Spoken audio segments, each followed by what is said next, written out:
बड़ों को प्रणाम, छोटों को स्नेह और आशीष। मैं हूँ राजेश त्रिपाठी। स्वागत है आपका मेरे चैनल धर्म दर्पण में। अपने इस चैनल में हम धर्म दर्पण, जो मेरा इसका मूल शीर्षक है, टाइटल है चैनल का, उसके माध्यम से हम लोग कुछ विचित्र और अनोखी धार्मिक कहानियाँ कहते हैं। आज उसी क्रम में एक कहानी है। ये बहुत इस तरह का ये है कि द्रौपदी के 5 पति थे, ऐसा उल्लेख है और ऐसा मान्यता मन यही है। लेकिन हमें कुछ ऐसे संदर्भ मिले हैं महाभारत से ही कि जिसमें सिद्ध होता है कि नहीं, ये द्रौपदी के 5 पति नहीं थे, एक ही थे और वो युधिष्ठिर थे, बड़े जो पांडवों में बड़े भ्राता थे। जो अब उसी से संबंधित आज का ये प्रसंग है, तो इसे आप जरा सुनिएगा। और मैं यहाँ आग्रह कर लूँ कि कृपया मेरे वीडियो लाइक और शेयर करें और मेरे चैनल को सब्सक्राइब कर लें। इतना मैं आग्रह करता चलूँ आपसे। हम उस प्रसंग में आते हैं कि क्या सच, मैंने शीर्षक दिया कि सचमुच द्रौपदी के 5 पति थे। ये प्रश्न उठाया है मैंने। यह प्रश्न उठाते हुए कि क्या सचमुच द्रौपदी के 5 पति थे, मुझे विश्वास है कि इस पर बहुत से लोग प्रश्न उठाएंगे कि मैं प्रचलित तथ्यों के विपरीत जा रहा हूं, या यह भी कह सकते हैं कि उल्टी धारा में बहने की कोशिश कर रहा हूं। मेरी ऐसी कोई इच्छा नहीं है, लेकिन अगर यह प्रतीत हो कि द्रौपदी को लेकर प्रस्तुत किए गए तथ्य कहीं भ्रम पैदा करते हैं, तो उनका भी निराकरण करना या उन पर प्रश्न उठाना सर्वथा उचित है, और यही मैं कर रहा हूँ। इस क्रम में यह तथ्य भी ध्यान रखने लायक है कि हमने हमारे मूल धार्मिक ग्रंथों में कुछ लोगों द्वारा कई तरह की विकृतियां की गई हैं, परिवर्तन किए गए हैं, तथ्यों से छेड़छाड़ की गई है। हमारे महापुरुषों, आदर्श धार्मिक पात्रों के चरित्र को विकृत किया गया है, एक खास उद्देश्य से, एक खास जाति या एक सनातन परंपरा को बदनाम करने और विकृत करने के लिए। सत्य सनातन धर्म की गलत तस्वीर कैसे पेश की जाए, इसके लिए यह सब किया गया है। और ऐसा संस्कृत के ज्ञाता विदेशी विद्वान व भारत के ही कुछ धन लुप जो विद्वान ब्राह्मण हैं, उन लोगों द्वारा किया गया है। धन के लोभ में जिन्होंने अपने धर्म को और धार्मिक चरित्रों को भ्रष्ट किया। ऐसे में जहां संदेह हो वहां प्रश्न उठाना अनुचित तो नहीं। द्रौपदी युधिष्ठिर की ही पत्नी थी, 5 पांडवों की नहीं। इसे सत्यापित करने वाले कई प्रमाण स्वयं महाभारत ग्रंथ में ही मिलते हैं। द्रौपदी का जो जन्म है, या प्राकट्य कहें, कुछ भी कहें, यज्ञ कुंड से हुआ था। द्रौपदी के पिता द्रुपद ने पुत्र की इच्छा से पुत्र कामेष्ट यज्ञ किया था। वह चाहते थे कि जो पुत्र इस यज्ञ कुंड से निकले वह द्रोणाचार्य से बदला ले उनकी इसका दुश्मनी का। मगर यज्ञ से धृष्टद्युम्न मतलब पुत्र के अलावा उनकी धृष्टद्युम्न की बहन द्रौपदी का भी जन्म हुआ। यही कारण है कि द्रौपदी का एक नाम यज्ञसेनी भी है, यज्ञ से जो प्रकट हुई हो। वे राजा द्रुपद की पुत्री थी द्रौपदी, इसलिए उनके पिता ने उन्हें अपना नाम भी दे दिया, अपना नाम उनके जोड़ दिया, तो इसीलिए वे द्रौपदी कहलाई और उनका यही नाम अत्यधिक प्रचलित है। द्रौपदी नाम से ही वो जानी जाती हैं। यज्ञसेनी, शैलेंद्री और ये सब नाम गौण हैं। द्रौपदी का जन्म पांचाल राज्य में हुआ था, तो उस नाते वो पांचाली हो गई, पांचाल की राजकुमारी पांचाली। तो यह नाम भी उनका एक था। ऐसा माना जाता है कि महाभारत की मूल कथा में अनेक परिवर्तन किए गए हैं। इन परिवर्तनों में आर्य संस्कृति को बहुत ही दयनीय स्थिति में प्रस्तुत किया गया है। द्रौपदी के 5 पति वाली जो कथा है, इस परिवर्तन, इस छेड़छाड़ या छेपक कथाओं का ही जो है परिणाम है। महाभारत के आदि पर्व में द्रौपदी के 5 पतियों का उल्लेख पाया जाता है। ये सच है कि वहाँ जिक्र हुआ है। महाभारत की द्रौपदी मूल कथा के अतिरिक्त द्रौपदी के एक और रूप का उल्लेख मिलता है। इसमें द्रौपदी के परस्पर विरोधी चरित्र जो है वो सुनने को मिलते हैं। एक तरफ उसे पंचकन्या सती जैसे सम्मानजनक स्थान दिया गया है, तो दूसरी ओर उन्हें 5 पतियों की पत्नी बताया जा रहा है, उनका चरित्र हनन किया जा रहा है। द्रौपदी महाभारत की सबसे प्रसिद्ध एक आदर्श पात्र हैं, जो पांचाल देश के राजा द्रुपद की पुत्री और बाद में तथा कथित 5 पांडवों की पत्नी कही जाने लगी। राजा द्रुपद ने अपनी पुत्री द्रौपदी के विवाह के लिए स्वयंवर रचाया था। उस स्वयंवर में ब्राह्मण वेश में 5 पांडव भी शामिल हुए थे, जो उन दिनों अज्ञातवास झेल रहे थे। एक ओर धनुष बाण पड़ा था और दूसरी ओर आकाश में कृत्रिम यंत्र से लिपटा लक्ष्य मछली था। नीचे उसका प्रतिबिंब देखकर उसे उस घूमते लक्ष्य को भेदना था, जो आसान नहीं था। जो भी कुलीन वीर व्यक्ति या राजा उस लक्ष्य को भेद कर देता, वही द्रौपदी का पति माना जाता। लेकिन इस लक्ष्य को कोई राजा भेद नहीं पाया। इसके बाद जब कर्ण उठा तो द्रौपदी ने यह कहकर उसका अपमान कर दिया कर्ण का, कि मैं एक सूत पुत्र से विवाह नहीं कर सकती, नहीं करूंगी। तो तब ब्राह्मण वेशधारी अर्जुन जो थे, वो अपने आसन से उठे और उन्होंने लक्ष्य का भेद कर दिया। उनके पराक्रम से प्रसन्न होकर द्रौपदी ने उनके गले में जयमाल डाल दी। अर्जुन के लक्ष्य भेद करने का पर मंडक में बैठे हुए ब्राह्मण बहुत प्रसन्न हुए, लेकिन राजाओं ने घोर आपत्ति की और शोर मचाना शुरू कर दिया। युधिष्ठिर यह सह नहीं सके और नकुल सहदेव को साथ लेकर वहां से चले गए। वो वहां चले गए जहां वे अज्ञातवास में रह रहे थे। अब हुआ क्या कि उनके चले जाने के बाद सभा में रह गए केवल अर्जुन और भीम। तो द्रुपद ने इन दोनों वीरों से कोलाहल शांत करने की बात कही, द्रौपदी के पिताजी ने, कि भाई शांत करो ये बवेला जो मचा हुआ है। अर्जुन कर्ण से भिड़ गया और भीम शैल्य से। तो कर्ण ने ब्राह्मण विजय को स्वीकार कर लिया। शल्य को क्या किया कि भीम ने उसको वहां से पकड़कर दूर फेंक दिया। इतने में कृष्ण आ गए और उन्होंने यह कहकर जो मामला है उसको शांत कर दिया कि द्रौपदी का वर्ण जो है वो न्यायपूर्वक हुआ है, इसमें कोई अन्याय नहीं हुआ है। द्रौपदी को लेकर जब अर्जुन कुंती के पास पहुंच गए और कहने लगे कि माँ हम भिक्षा ले आए हैं, तो कुंती ने कहा 5 भाई आपस में बांट लो। कुंती ने जब बाहर घर के भीतर थी कुंती, तब ये द्वार पर आकर के कह रहे थे और उसने बिना देखे वहां से कह दिया था 5 भाई बांट लो। कुंती जब बाहर निकलकर द्रौपदी को देखती हैं तो वो अपने निर्णय पर पछताने लगी।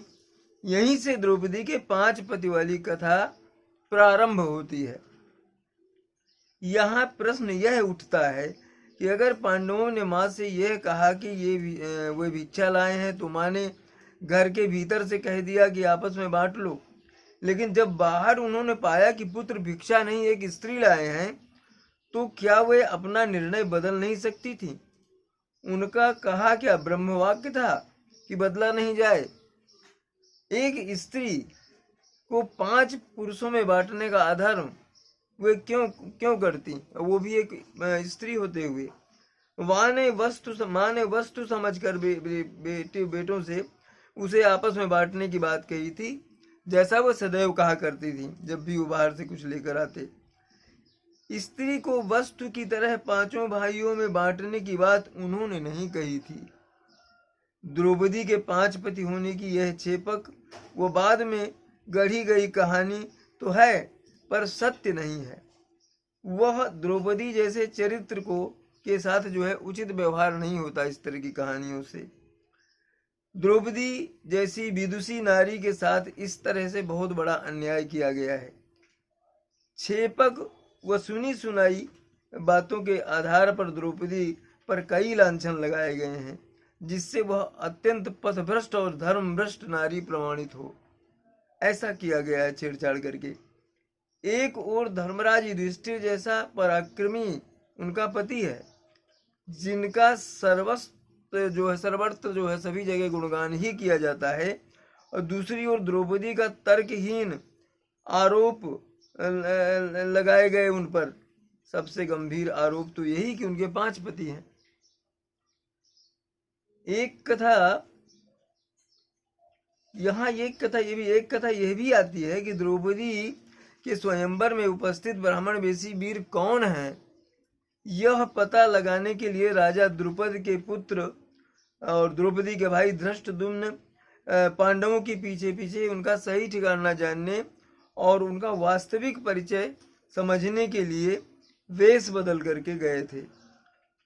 वहां पर वेश बदल कर गए थे और उनका पीछा करते करते करते उन्होंने पांडवों की चर्चा सुनी, उनका शिष्टाचार देखा, पांडवों द्वारा दिव्यास्त्रों, रथों, हाथियों, तलवारों आदि के विषय में चर्चा सुनी, और यह सुनकर उनका जो है संशय जाता रहा, उनका जो संदेह था वो जाता रहा, और वह समझ गए कि ये 5 लोग पांडव ही हैं। ये समझ गए द्रौपदी के भाई।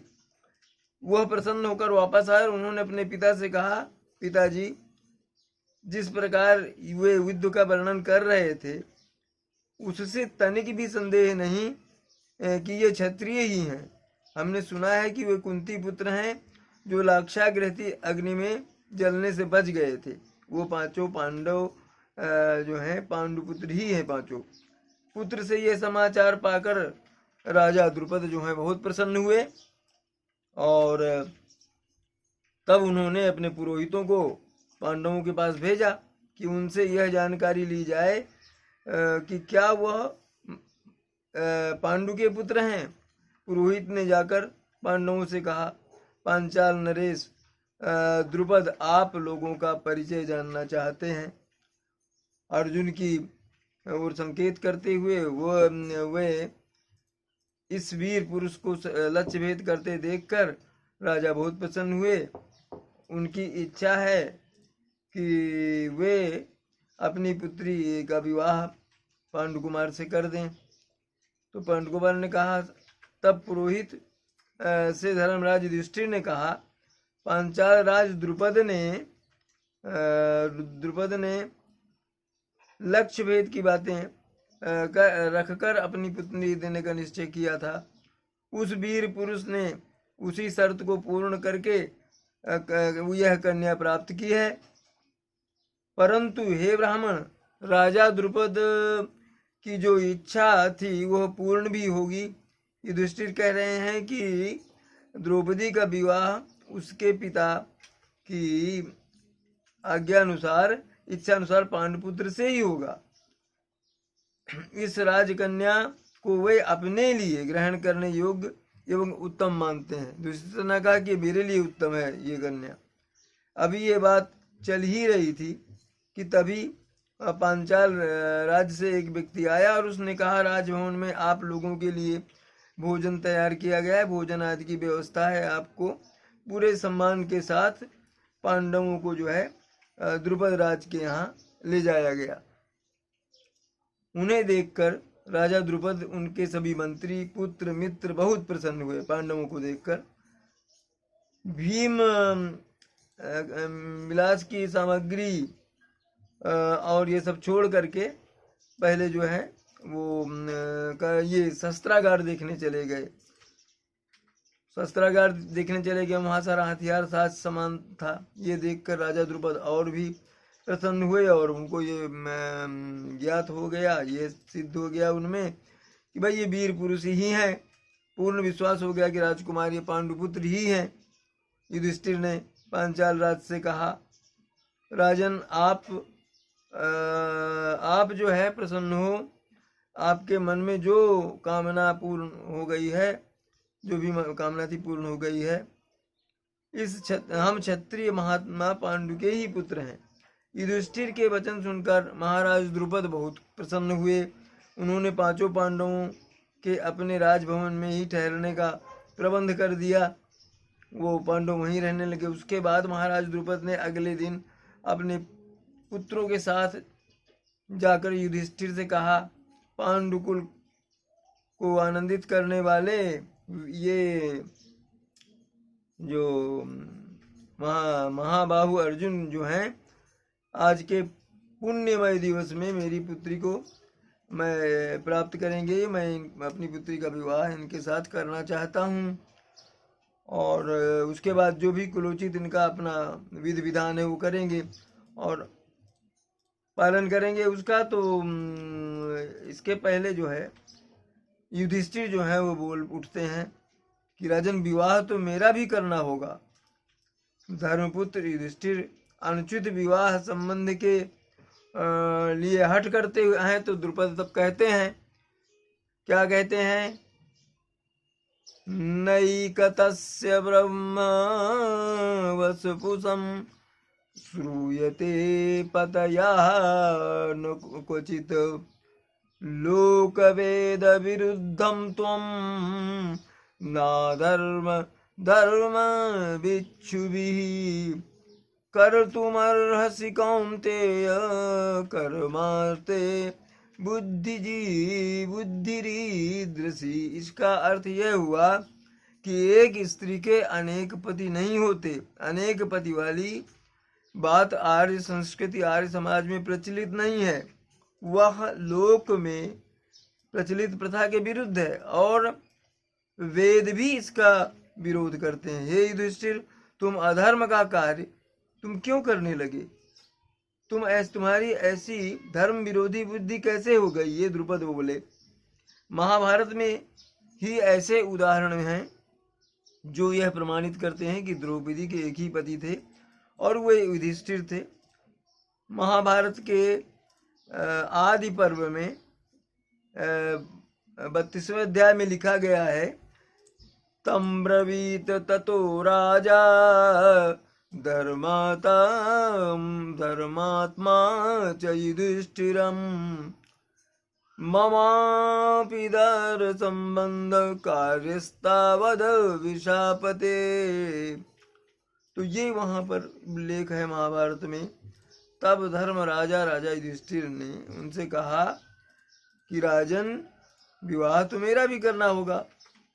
भवान व विधिवत पाणि ग्रहाणु दुरी तुर्मम, ये वो कहते हैं। और या मन्यते वार्यतस्य कृष्णामुपादिश। कृष्णा द्रौपदी का नाम एक भी है। अर्थात द्रुपद बोले, हे वीर, तब आप ही विधि पूर्वक मेरी पुत्री का पाणी ग्रहण करें, अथवा आप अपने भाइयों में से किसी एक को चुन करके बता दें कि इसके साथ विवाह करें, उसी के साथ कृष्णा यानी द्रौपदी का विवाह किया जाए। ततः समाधाय स वेद पारगो जुहात मंत्रैः उच्चरितं हुतासनं युधिष्ठिरं चाप्यसुनीयमत्र विधि योजनायामास सदैव सहैव कृष्णया। वेद के पारंगत विद्वान मंत्रज्ञ पुरोहित धौम्य ने वेदों से प्रज्वलित अग्नि की स्थापना की और स्थापना करके उसमें मंत्रों द्वारा आहुति दी और युधिष्ठिर को बुलाकर कृष्णा के साथ उनका गठबंधन कर दिया। कृष्णा यानी द्रौपदी। प्रदक्षिणं तौ प्रगृहीत पाणिकौ समातयामास स वेदपारगः ततो अनुज्ञाय तमाजिशोभिनं पुरोहितो राजगृहात् विनिर्यजौ। वेदों के पारंगत विद्वान पुरोहित ने उन दोनों को का पाणी ग्रहण करा करके और उनसे अग्नि की प्रदक्षिणा करने को कहा कि अग्नि की प्रदक्षिणा करिए और फिर समस्त विधियों का अनुष्ठान करके उनका विवाह कार्य संपन्न कर दिया गया। द्रौपदी का विवाह युधिष्ठिर के साथ।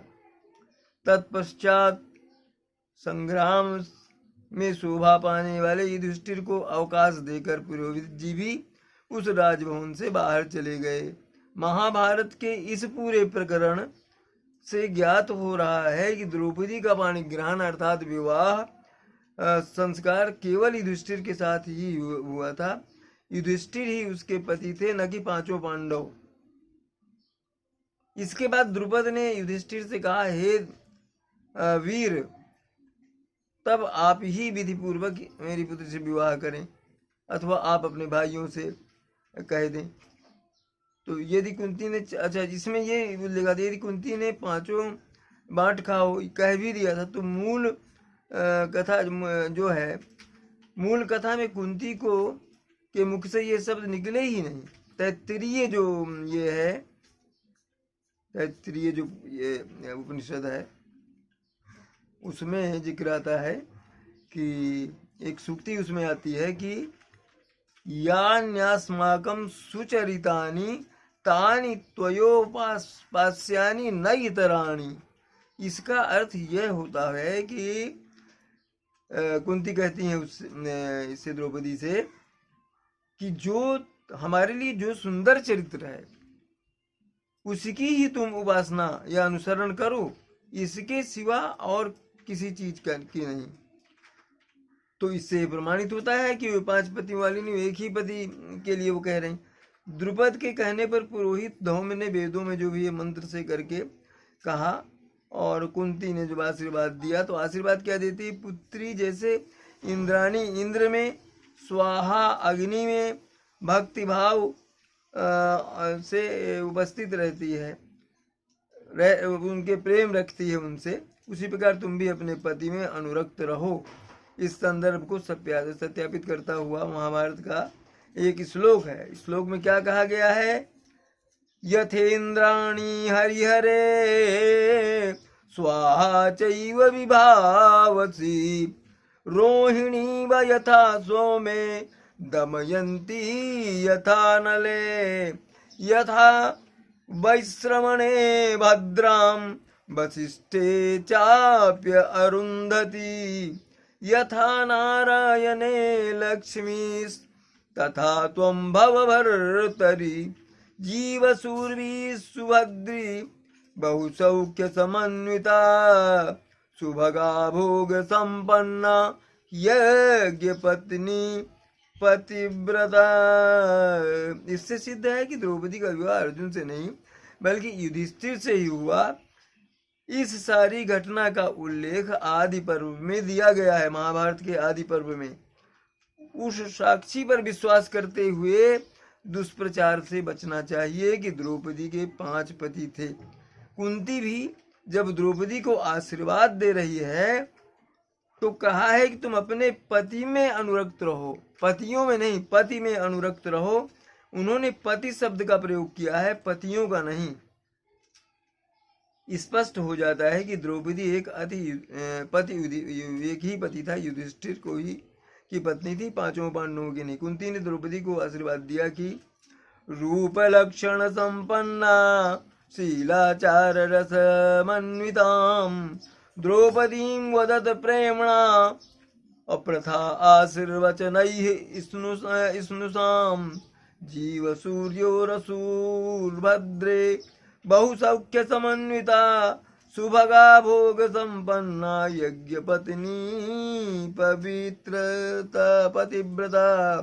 अर्थात रूप लक्षण संपन्न हो तुम शील और आचार वाली द्रौपदी को आशीर्वाद देते हुए वो कहती हैं, कुंती कहती हैं कि भद्रे तुम वीर प्रसवनी हो, पतिव्रता हो और यज्ञ पत्नी बनो। यहाँ पतिव्रता और यज्ञ पत्नी 2 शब्द उल्लेखनीय है। एक पति ही जिसका व्रत है उसे ही पतिव्रता कहते हैं, और जो एक पति के साथ ही यज्ञ में भाग ले वो यज्ञ पत्नी कहलाती है।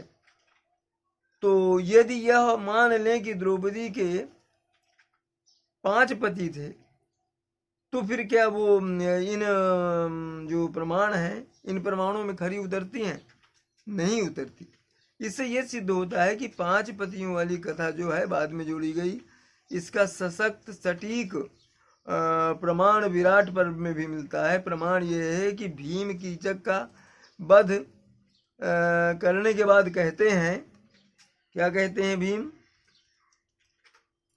अद्याहम नृणो भूत्वा भातुर्भार्यापहारिणम् शांतिम लब्धास्मि परमाम हत्वा सैरिंद्री कंटकम। अर्थात आज मैं कीचक को मारकर अपने भाई की पत्नी के ऋण से मुक्त हो गया।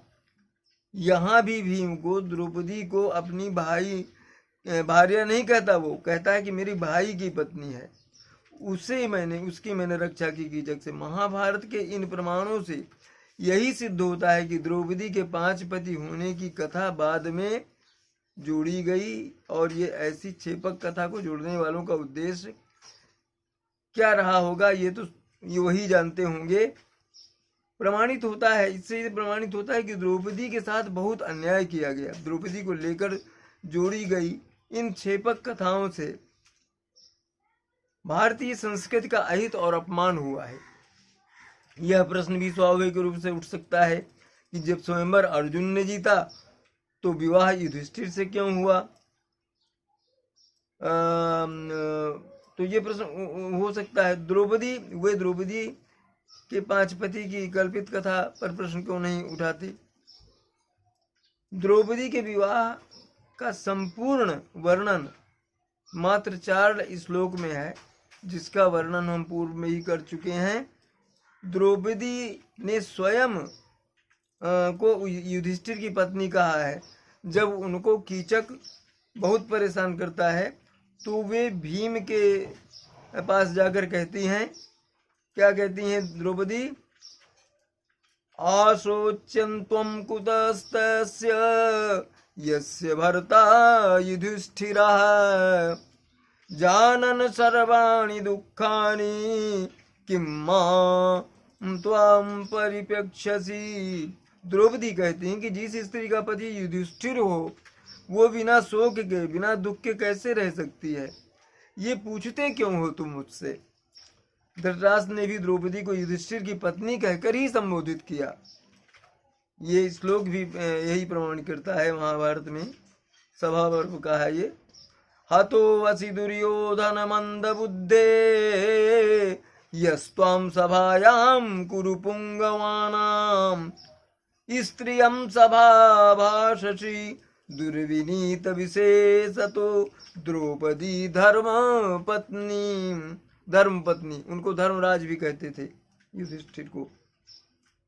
रे मंद बुद्धि दुर्योधन, कह रहे हैं धृतराष्ट्र, तू तो जीते जीते ही मर गया। हे दुर्बुद्धि, हे दुर्विनीत, तू श्रेष्ठ कुरुवंशियों की सभा में अपने ही कुल की महिला एवं विशेषता धर्मराज युधिष्ठिर की पत्नी द्रौपदी को लाकर उससे पापपूर्ण बात कर रहा है, उसका अपमान कर रहा है। इन प्रमाणों से ये बात सिद्ध होती है कि जो भी कथाएं हैं द्रौपदी को लेकर 5 पतियों वाली, वो कहीं टिकती नहीं है। इन प्रमाणों के बाद द्रौपदी पर ये लांछन उन लोगों ने लगाए जो नारी को केवल भोगवादी वस्तु समझते हैं। महाभारत के कथानक में मिलावट की गई, इसके लिए इतने प्रमाण काफ़ी हैं। मेरे ख्याल से इतने प्रमाण पर्याप्त हैं। हमारा उद्देश्य किसी विवाद को हवा देना नहीं है।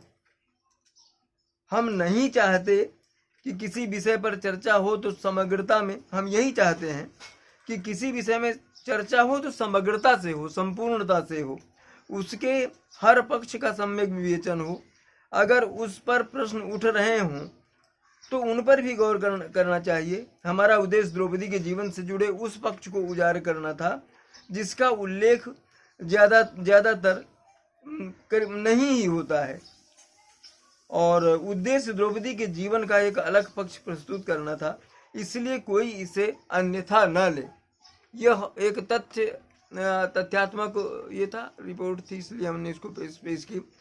और आज इतना ही, फिर इस तरह के कथानक और ये प्रसंग लेकर आएंगे। नमस्कार।